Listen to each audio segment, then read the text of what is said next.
इस देश का प्रधानमंत्री 10 साल से प्रधानमंत्री है और उसकी संपत्ति, उसके पास एक गाड़ी भी नहीं। सुनिए अब आपने आपने बहुत बढ़िया बात कही, आपने बहुत बढ़िया बात कही। इस भारत के प्रधानमंत्री के पास अपनी एक गाड़ी नहीं, और जो किसान नेता है उसके पास गाड़ियों का शोरूम है, लग्जरी गाड़ियों का शोरूम है। उसके बाद आप कह रहे हैं कि किसानों की बड़ी, अरे अगर राकेश टिकैत जैसे किसान देश में है, अगर देश में, मैं तो कह रहा हूं देश का हर किसान राकेश टिकैत जैसा हो, मैं तो कह रहा हूं देश का हर किसान राकेश टिकैत, लेकिन राकेश टिकैत ने ये अकूत संपत्ति कैसे कमाई, इसके बारे में बाकी किसानों को भी बता दें। राकेश टिकैत बता दे बाकी किसानों को भी कि 4 करोड़ से 80 करोड़ रुपए कैसे कमाया जाता है 10 साल के अंदर। अगर राकेश टिकैत अपना ये फॉर्मूला बता दे कि देश के किसानों को कि 4 करोड़ से 80 करोड़ कैसे पहुंचा जाता है, तो इस देश में किसान संपन्न हो जाएगा। फिर किसी किसान को आंदोलन करने की जरूरत नहीं पड़ेगी, किसी किसान को MSP मांगने की जरूरत नहीं पड़ेगी। 4 करोड़ से 80 करोड़, ये फॉर्मूला बता दीजिए सर देश को। वेल हेलो एवरीवन, स्वागत है आप सभी का द लॉजिक डिबेट के एक नई और कमाल की डिबेट वीडियो में। तो दोस्तों, एक तरफ देखने को मिलने वाले हैं अशोक श्रीवास्तव, दूसरी तरफ राकेश टिकैत। अशोक श्रीवास्तव इनसे कुछ सवाल करते हैं जिसका जवाब ना देकर ये अशोक श्रीवास्तव के ऊपर ही भड़क जाते हैं। दोस्तों, आज की इस डिबेट वीडियो में देखने को मिलने वाले हैं अशोक श्रीवास्तव, इनकी जो धुलाई करते हैं उसे देखकर आपको काफ़ी मज़ा आ जाएगा। और हमारे चैनल को सब्सक्राइब और वीडियो को लाइक ज़रूर करें। तो बिना किसी देरी के वीडियो को स्टार्ट करते हैं। तो राकेश टिकैत कहता है कि 26 जनवरी को बहका दिया, नहीं तो उसी दिन पूरी तैयारी थी, हम लोग संसद जाते और उसी दिन काम हो जाता। तो क्या यह योजना पहले ही थी? जैसा पुन्नू ने भी कहा था कि भारत की संसद पर उधर तिरंगे का अपमान करना, इधर संसद में जाना और संसद पे जाकर जो है भारत में सरकार गिरा देनी है, भारत में सत्ता पर कब्जा करना। क्या यह पूरा प्लानिंग से हुआ था? आप लोगों को इसकी जानकारी है जो राकेश टिकैत ने जो खुलासा किया? अशोक जी, आप काफी सीनियर पत्रकार हैं, लेकिन जिस भाषा का प्रयोग आपने विपक्षी दलों के लिए और सामाजिक संगठनों के लिए किया, मुझे उससे आपत्ति है। मैं आपको बताना चाहता हूं कि हमारे पूर्वज तो वो थे जो छोटी छोटी बातों पर रामायण और महाभारत कर देते थे, लेकिन ये तो गांधी जी थे जो हमको मोमबत्ती पकड़ा गए और आज हम आंदोलन के रास्ते पर हैं और हम भारत के लोकतंत्र को मानते हैं और अहिंसावादी तरीके से अपनी बातों को रखते हैं। और आप दंगई और क्रोसिन मैन और ये कहना उचित नहीं है। मुझे तुम्हारा मुंह बिल्कुल नहीं पसंद आया। साबित जी, 1 मिनट में आपको दोबारा मौका दे रहा हूं। मैं सिर्फ आपने जो आपत्ति की, डेमोक्रेसी है, आपको आपत्ति करने का अधिकार है। आपने मेरे कार्यक्रम में आपत्ति करी, मैंने आपकी आपत्ति दर्ज की, लेकिन मेरा पक्ष बड़ा साफ है। जो इस देश को बांग्लादेश बनाने की बात कहेगा, मेरी नजर में वो दंगाई है। और मैं आज इसे सुनिए मेरी बात सर, मेरी बात सुनिए ना सर। हाँ। अच्छा, पहली तो बात यह है कि जब आप कोई क्वेश्चन करें हमारा पूरा जवाब ले लें। पिछली बार की तरह निवेदन है कि माइक बंद करके अपनी कहानी ना सुनाएं, हम बैठे रह जाएं। हाँ, ओके। अब आप सुनिए अब मेरी बात सुन लीजिए। अब मेरी बात सुन लीजिए। आपने अपनी बात कही, आपने अपनी बात सुनिए तो सही। मेरी बात सुनिए ना, सुनिए। ये मैं कहानी नहीं सुनाता हूं इस कार्यक्रम में, पहली बात। अब आप सुनिएगा, मैं आपको पूरा मौका दूंगा। मैं इस कार्यक्रम को, जो आज मेरा विषय है, मैंने सभी मेहमानों को विषय बताया है। जब तक मेरे मेहमान विषय पर बोलेंगे, मैं उनको नहीं रोकूंगा, नहीं टोकूंगा। मैं बड़ा स्पष्ट कह रहा हूं। और आप सिर्फ माइक की बात कह रहे हैं, मैं स्टूडियो से भी और मैं प्रोग्राम से भी, अगर विषय से इतर कोई बोलेगा, मैं उसको प्रोग्राम से बाहर का रास्ता भी दिखा दूंगा। once more! क्योंकि मुझे लगता है मैंने आज बहुत गंभीर विषय पर आज का एक कार्यक्रम आयोजित किया है। अगर आप विषय पर बोलेंगे, बिल्कुल स्वागत है, आपको पूरा बोलने का मौका दूंगा। अगर आप विषय से इधर उधर कर राम कहानी मुझे सुनाएंगे, महाभारत रामायण सुनाएंगे, तो फिर आप भी जा सकते हैं। बहुत बहुत शुक्रिया आपका, नहीं तो मुझे आपकी आवाज नीची करनी पड़ेगी, क्योंकि मैं चिल्ला चिल्ली पसंद नहीं कर रहा हूं। मैं चाहता हूं सीधे सीधे आप बोलिए, आप मुझे कहिए बदतमीज, आप मुझे कहिए दंगाई, मुझे कोई एतराज नहीं है। लेकिन मैं फिर कह रहा हूं, तीसरी बार कह रहा हूं, जो इस देश को बांग्लादेश बनाना चाहते हैं, मेरे लिए वो दंगाई थे, दंगाई हैं, दंगाई रहेंगे। मैं ठोक के उनको दंगाई बोलूंगा।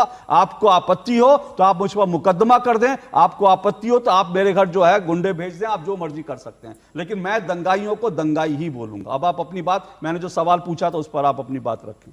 देखो अशोक जी, हमने पहले ही बताया कि हम लोग गांधीवादी तरीके से आंदोलन करते हैं, अपनी मांगों को रखते हैं। वो लोग हैं जो लोकतंत्र को दबाना चाहते हैं, जो हमारे लिए कीले ठोकते हैं और हमको रोकना चाहते हैं। मतलब चुटिया काटने का काम है। मेरा काम है एक पत्रकार के रूप में एक्सपोज करना। मुझे हैरानी है आज सचमुच जो है मीडिया को, आज राकेश टिकैत की असलियत पूरे देश के मीडिया को देश के सामने लानी चाहिए थी, लेकिन आज मीडिया में भी किसी को भी इस बात का दर्द नहीं है कि आदमी इतनी बकवास करके कैसे बच सकता है। इस देश में इतनी जो है मुंह से जो है जहर उगलकर इस देश में आदमी कैसे जो है रह सकता है। और मैंने आज राकेश टिकैत को, मैं तो राकेश टिकैत को भी मंच दे रहा था, मैंने अपने गेस्ट कोऑर्डिनेशन का लाइए 10 मिनट के लिए, उनको बड़ा 1-to-1 करने का शौक है ना, तो मैं आज राकेश टिकैत आते तो मैं आज उनको बताता, 1-to-1 बताता, उनको दिखाता उनकी हैसियत। और मेरे पास, इससे पहले मैं आगे बढ़ूं, चौधरी साबित मलिक, मेरे पास एक रिपोर्ट है, मैं चाहता हूं देश की जनता को जानना चाहिए। रुकिएगा, मैं आऊंगा तुहिन जी 1 मिनट, क्योंकि मुझे लगता है ये देश की जनता को जानना चाहिए। राकेश टिकैत कौन है उसके बारे में भी जान लीजिए, जिन लोगों का समर्थन करने वाले वो भी जान ले। ये राकेश टिकैत वो है जिसने राम मंदिर का विरोध किया था, लेकिन ये राकेश टिकैत वो है जो औरंगजेब की मजार पर माथा टेकने गया था। अरे बाप रे, ये तो धोती खोल। आप समझिए किस तरह का व्यक्ति है। राम मंदिर का विरोध किया, सनातन धर्म को गालियां दी, मतलब सनातन का अपमान किया कि ये मंदिरों में लोग ऐसे जाते हैं, ये होता है, लेकिन उसके बाद औरंगजेब की मजार पर माथा टेकने गया था। ये वो व्यक्ति है राकेश टिकैत जिससे पूछा गया कि आपके आंदोलन में बेंडरवाला की तस्वीर पहन के, टी शर्ट पहन के लोग आए, तो इस राकेश टिकैत ने कहा था हाँ उसे तो लोग संत मानते हैं, मानसिकता देखते रहिएगा। ये वो राकेश टिकैत है जो तब नजर नहीं आया, और साबित मलिक जी भी नजर नहीं आए। मुझे वादा भी किया था, मुझे मालूम नहीं साबित मलिक जी, आपने वादा किया था मेरे कार्यक्रम में, अगर आपके पास तस्वीर हो तो मुझे दिखाइए, मैं फ्लैश भी करूंगा। 1200 किसान कर्नाटक में आत्महत्या करी थी, एक किसान नेता वहां नहीं गया।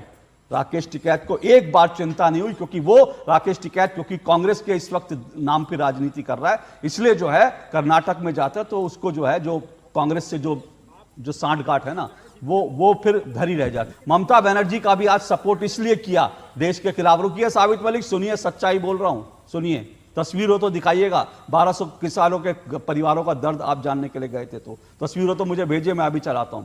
और दूसरी बात, ये जो 1200 किसानों की मैंने बात की, और ये पूरा का पूरा जो राकेश जी कहते हैं, उनकी एक और कुंडली मेरे पास है।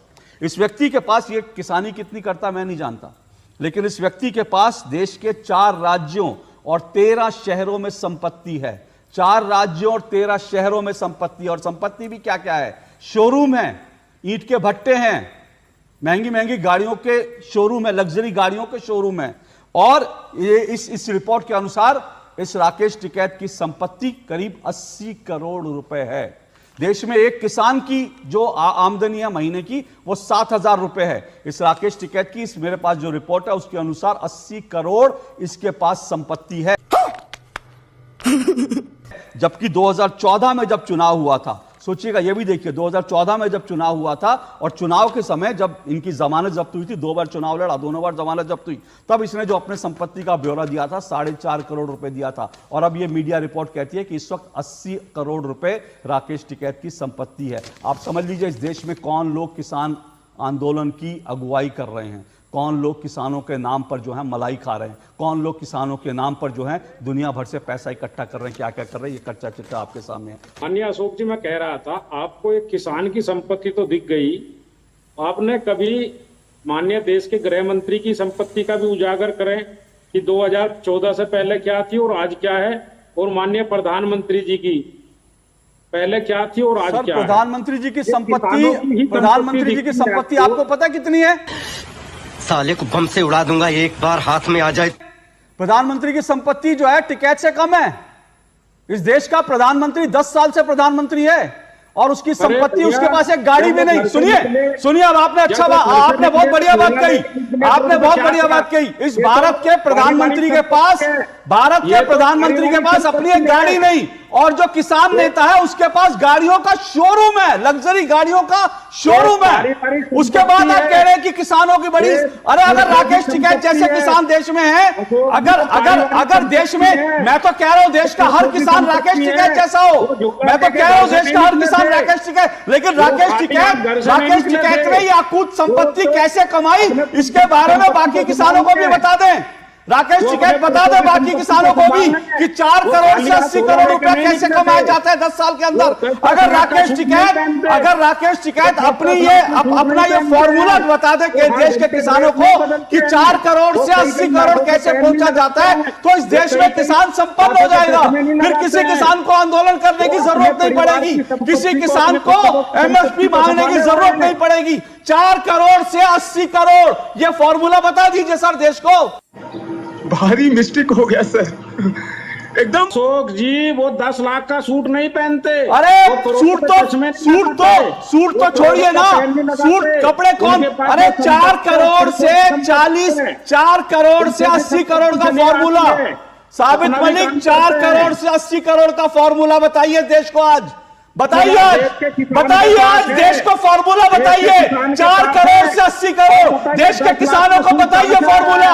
4 करोड़ से 80 करोड़ 10 साल में कैसे कमाई होती है बताइए। कैसे एक किसान लग्जरी गाड़ियों का शोरूम खोलता है, कैसे एक किसान बैंकेट हॉल खोलता है, ये फॉर्मूला बताइए।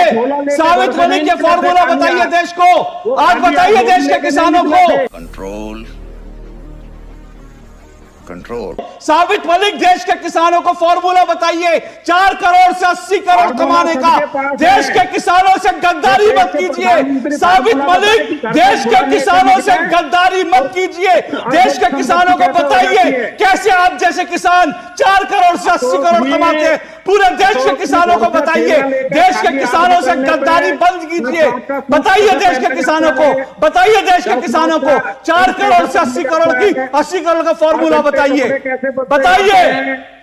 देश को, बताइए देश को। और एक तस्वीर दिखाइए, आप 1200 किसानों का दर्द जानने गए थे। साबित मलिक चैलेंज कर रहा हूं, एक तस्वीर दिखाइए, आप में से एक भी नेता 1200 किसानों का दर्द जानने के लिए पहुंचा था। एक तस्वीर दिखाइए। यही नहीं, अभी और सुनिए। आप सब लोग डबल स्टैंडर्ड हैं, सिर्फ भारत में दंगा करना चाहते हैं, भारत में दंगे करवाना चाहते हैं, सिर्फ इसलिए क्योंकि आप बैठकर सत्ता की मलाई खाना चाहते हैं। आप दंगाई हैं, बंद कीजिए दंगाई की आवाज, बंद कीजिए इनकी आवाज। ये दंगाई है, बंद कीजिए दंगाई की आवाज। ये दंगाई है जो भारत में दंगा कराना चाहते हैं।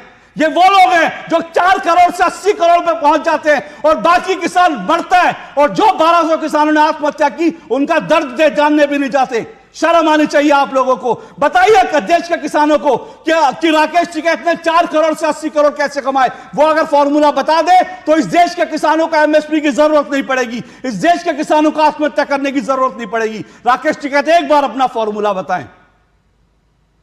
सही है जवाब। आप आज बड़ा उत्तेजित नहीं, मैं उत्तेजित हूं, मुझे मेरा खून खोल रहा है। इस तरह से भारत को बंगला जा रहा है, हद होती है। हम भारत के नागरिक कुछ कहते नहीं, हम भारत के नागरिक इनको नेता मान लेते हैं, हम भारत के नागरिक इनको किसान मान लेते हैं। ये सर पे खड़े होकर डांस करेंगे। दोस्तों वीडियो में अगर आप यहाँ तक रुके होंगे तो वीडियो ज़रूर मज़ेदार होगा। तो उम्मीद करती हूँ कि आपको ये डिबेट वीडियो पसंद आई हो। अगर पसंद आई हो तो हमारे चैनल को सब्सक्राइब और वीडियो को लाइक ज़रूर करें। तब तक के लिए राधे राधे।